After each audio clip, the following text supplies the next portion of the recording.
थाना दमोह देहात क्षेत्र के अंतर्गत मुश्की बाबा मैदान है, जो कि दमोह शहर का ही हिस्सा है और दमोह देहात क्षेत्र के अंदर आता है।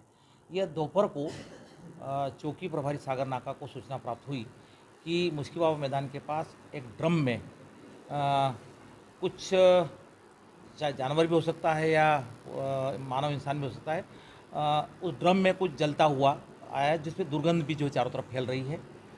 सूचना पर चौकी प्रभारी सागर नाका गरिमा मिश्रा मौके पे गई।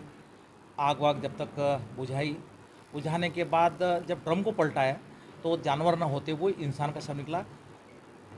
उसको देखने से पहली बार कहीं ये समझ में नहीं आता है कि ये स्त्री है या पुरुष का है, लेकिन इतना है कि ये मानव शव है।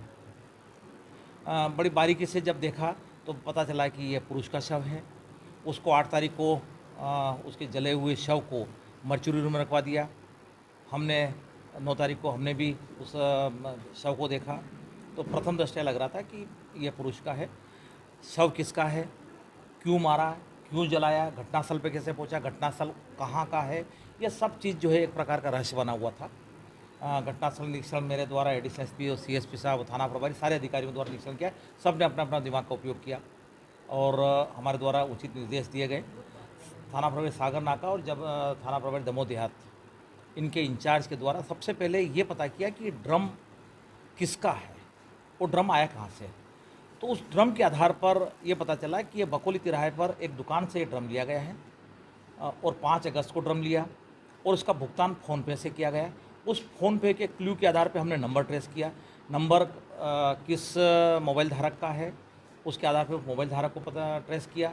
मोबाइल धारक संयोग से उसी क्षेत्र आसपास का रहने वाला था। साईं उर्फ अक्षय पाराशर वो धारक निकला, उसको ट्रेस किया, उससे डिटेल पूछताछ की गई तो उसने पूरी घटना बता दी। घटना यह थी कि उसके बीच में अच्छा मित्र था, आपसी इसकी लेन देन होता था, ब्याज का वो धंधा करता था।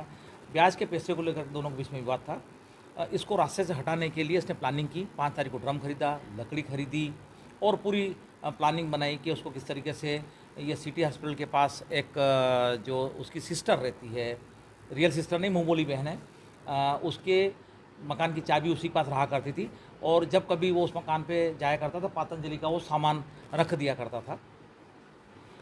समय पाकर के उसने 7 तारीख को दोपहर को 3 बजे के करीब इस मृतक को, जिसका बाद में ज्ञात हुआ